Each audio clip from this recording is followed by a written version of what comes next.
बातमी वारी संदर्भात।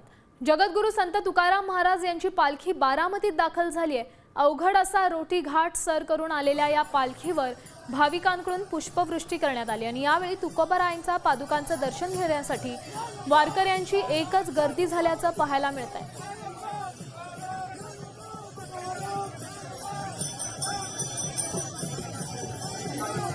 संत तुकाराम महाराजांची पालखी आज बारामतीमध्ये मुक्कामी आणि आपण बघतोय की बारामती तालुक्याच्या वेशीवर आता पालखीने प्रवेश केलेला आहे।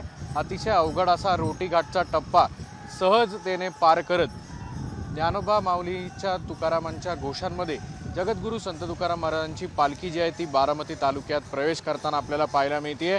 पुणे जिल्ह्यातल्या दौंड तालुक्यामध्ये काल पालखीचा मुक्काम झाला आणि आज आपण बघतोय की बारामती तालुक्यात मुक्काम असणार आहे आणि त्यासोबतच हे वारकऱ्यांचं जे विहंगम दृश्य आपल्याला या ठिकाणी पाहायला मिळतं आहे की देहू ते पंढरपूर खरं तर अत्यंत मोठा हा टप्पा आहे। एका बाजूला रखरखीत ऊन आहे, मात्र रोटी घाटाचा अत्यंत महत्त्वाचा टप्पा अगदी सहजतेने या सगळ्या वारकऱ्यांनी विठुनामाचा जप करत भारुड, गवळण, कीर्तन असे विविध गायनाचे प्रकार म्हणत हा टप्पा जो आहे तो सहजतेने पार केलेला आहे। हा सगळा आपण अतिशय सुंदर हे सगळं दृश्य आहे। पुष्पवृष्टी होताना देखील आपण बघतोय की पालखीवर पुष्पवृष्टी जी आहे ती देखील ग्रामस्थांकडनं केली जाते आणि पालखीचा आजचा मुक्काम जो आहे तो देखील बारामतीमध्ये होणार असून मोठी गर्दी बारामतीच्या तालुक्यात पाहायला मिळते। कॅमेरामन सुमित भोसलेसह अक्षय बडवे, साम टीव्ही न्यूज, पुणे।